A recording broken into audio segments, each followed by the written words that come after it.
देखिए, national movement से related एक बहुत अच्छा क्वेश्चन आया हुआ है आईएएस 2009 में, और फिर आप देखेंगे तो जैसे ही ढेर सारे क्वेश्चन यूपीपीसीएस या अदर स्टेट्स में भी आए हुए हैं। क्वेश्चन है, भारतीय स्वतंत्रता संग्राम के संदर्भ में 16 अक्टूबर 1905 किस कारण से प्रसिद्ध है?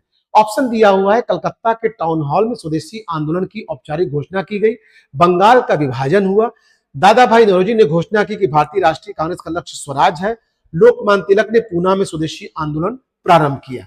अब देखिए, स्वदेशी आंदोलन संबंधित 2-3 तिथियां बहुत इंपॉर्टेंट हैं। सबसे पहले 19 जुलाई बहुत इंपॉर्टेंट है।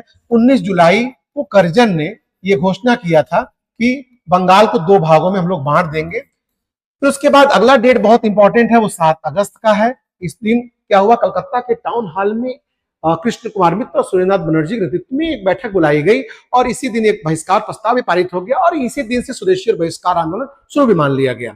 ठीक, और उसके बाद एक और महत्वपूर्ण है 16 अक्टूबर 1905, ठीक, जिस दिन से विभाजन प्रभावी हो गया और लगभग सभी से रिलेटेड क्वेश्चंस आए हुए हैं। तो इस दृष्टिकोण से देखा जाए तो 16 अक्टूबर की इसने बात किया हुआ है, तो बंगाल का विभाजन प्रभावी हो गया, आपका आंसर बी हो जाएगा। अब आप यहां आएंगे तो देखिए, कलकत्ता के टाउन हॉल में स्वदेशी आंदोलन, हमने आपसे कहा 7 अगस्त, देखिए वो भी यहाँ इस ऑप्शन में है, जो भी आपको जान जाना चाहिए।